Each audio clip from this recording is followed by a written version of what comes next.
how I feel at the moment, and hopefully you can relate to it as well. So what prompted me and motivated me to talk about this specific topic was how surreal the experience feels, and it's almost like a dream as well. You wake up in the morning and think, did this actually happen? Waking up in 2020, never expected this would actually happen, and the way it's getting closer and closer to home, and the impact it's having on so many others where we've been hearing about it from a distance.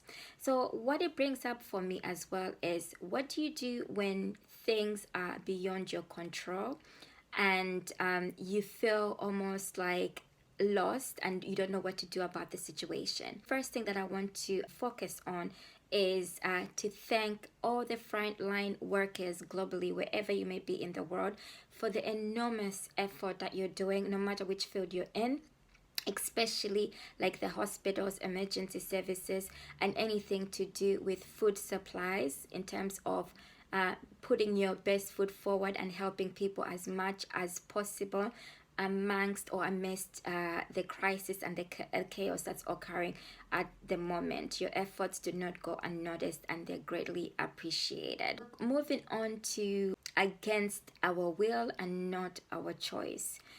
How are you dealing with the current situation? What is brought up for you in terms of your awareness, rather than the impacts that are happening externally? What are you experiencing in terms of what is within your control? So let me paraphrase this or emphasize a little bit more about what I'm trying to articulate. So it's about events that occur in life, because I'm pretty sure this is not the last event that's going to occur. There's going to be other events, and events that may have happened previously in your life as well, other people's lives. The only difference with this event is that it's happening and impacting everybody globally, and it's a life-challenging event, to acknowledge that. Within any life-challenging event, we have a choice in terms of how we ride with the current. Okay, so you can ride with the current in terms of looking at it as a moment of self-reflection and also an optimistic outlook regardless of the challenge. Looking at it from a positive outlook in terms of possibly your life might have been very busy, very hectic. You haven't had the opportunity to sit down and reflect on things that are now becoming very apparent to you, in terms of gratitude for the smallest and insignificant things that you may not have noticed or taken for granted. So for now, for instance, family becomes more prevalent, community becomes more prevalent, and other things we thought were going to be there forever become intangible and beyond our control. So it's that type of thing. What are you reflecting on and being mindful of? And then the other aspect of it is you can go with the current, but in a negative flow, where you feel defeated and you're constantly fighting against the wave, which is beyond your control.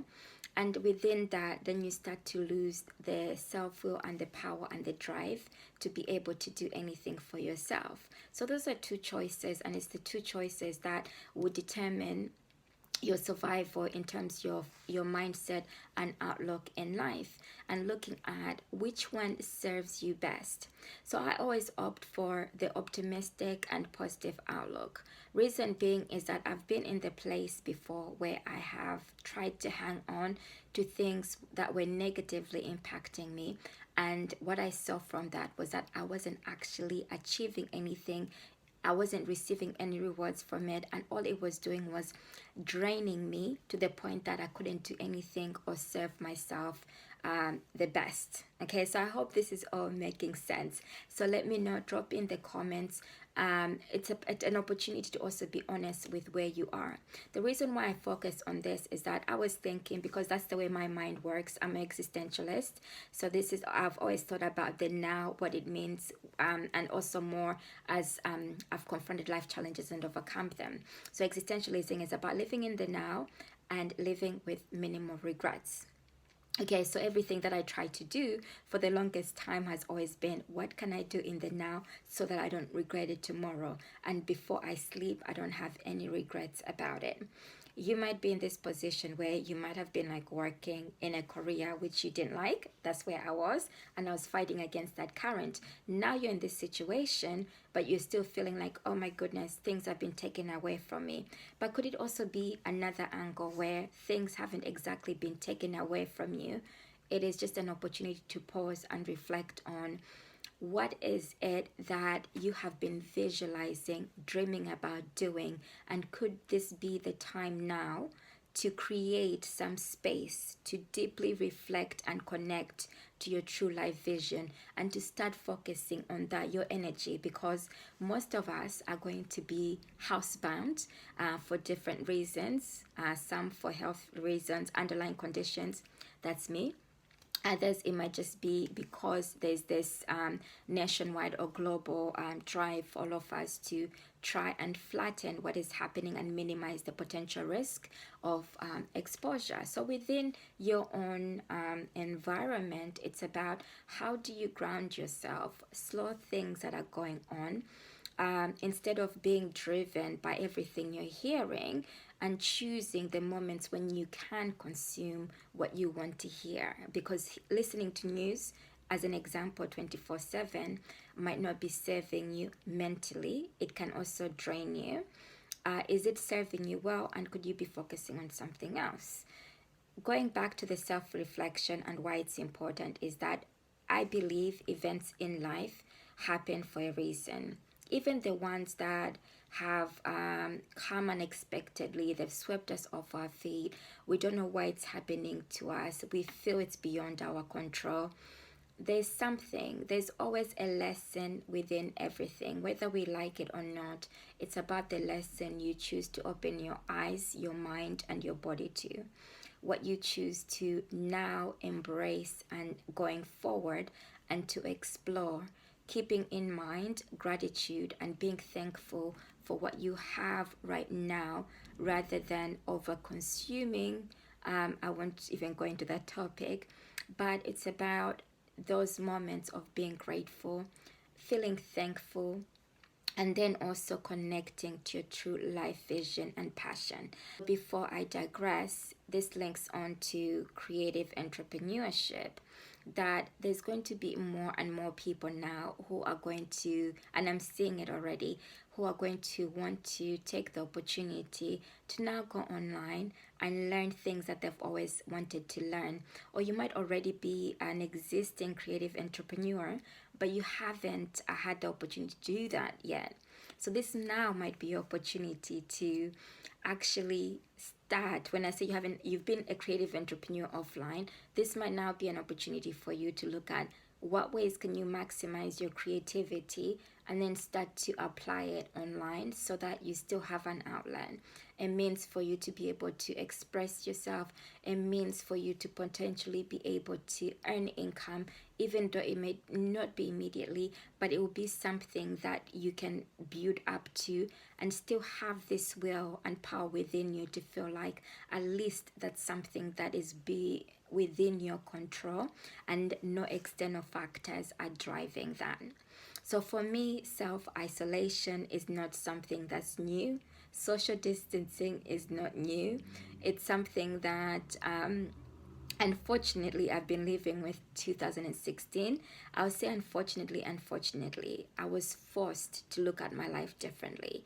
In 2016, I became chronically ill with fibromyalgia, and I've shared that in some of my videos. And I felt like things were being taken away from me, and I was losing a lot of things in terms of my ability physically and mentally to be able to do things. I wasn't able to maximize on I had to give up my full-time job. So this has just given me insight that at that time I felt like my world was tumbling down. I didn't have any control. And then fast forward to now, I believe that that significant impact that happened opened or awoken me to something which I was already inletly driving myself towards, but I was pretty much being lazy, I would say. I would say maybe 10, 15 years before that, it was constantly on my mind that I needed to shift my life, to change things, to make things happen. And then I would say probably 3 or 4 years before that, I started to do things about it. I started to read, I started to learn, and I started to change my mindset so that I could start shifting towards my life vision. But in terms of existentialism, I started to embrace it a bit earlier, but it's only the shift in making a choice to live my career. So I'm only giving you that example in that in the worst of circumstances, it can seem like that's the what can I say? Yeah, in the worst of circumstances, it may seem like there's no door, there's no way, there's no light at the end of the tunnel. I think that's what I wanted to say. Yes, it may seem as though there's no light at the end of the tunnel. There is always a way, even though it may not be apparent in the immediate, because what's going to initially drive you is your emotions, your anxiety, and everything else that's going on around you. That's why I mentioned in the beginning about which way you choose, whether you choose to hang on to the negative forces or whether you choose to hang on to the positive forces of self-awareness, self-reflection, gratitude, and then drive in that seat to know, to be in control, so that you're not losing yourself in everything else that is being driven, that is beyond your own control and your own means. I just wanted to come on here. I think what came to mind for me was that I was also partially stuck in my head in terms of the reasoning why I couldn't come on and record videos. So every day I was like cleaning, tidying, and writing blogs and doing other marketing stuff. But with the video, I was making slight excuses. Then I thought again is that sometimes we can get caught up in our heads on the I and the me. But what's motivated me today is that it's not only about me, it's about contributing to social value, to being part of the positive outlook dialogue, to contributing to something where somebody else may be looking for solutions. And I think not all of us have the same outlook, but then there's some of us who might be in that position to be able to not empower, but just to support that person, because I believe we all have our internal willpower. Sometimes it just needs a little click of like a light bulb in order to awaken to ourselves. So I didn't want to make it all about me.